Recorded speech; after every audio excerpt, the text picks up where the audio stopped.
What is digitizing? Digitizing is converting a picture into a file that your embroidery machine can read. Now, just what does that mean? The picture or your logo is just like an architect's drawing. The drawing has no benefit until it is in the hands of a builder. Then the builder can change it into a form that you can use.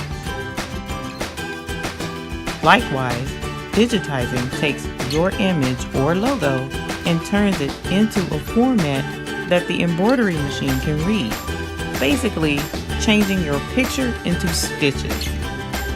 That allows the embroidery machine to stitch it out beautifully. Can photographs be digitized? Why, yes they can. With the appropriate digitizing software, even the most detailed photographs can effectively be stitched out into beautiful embroidery.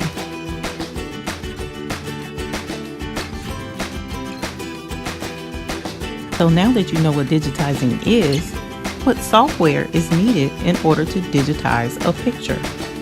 That's going to be the topic of our next video. So until then, happy embroidering.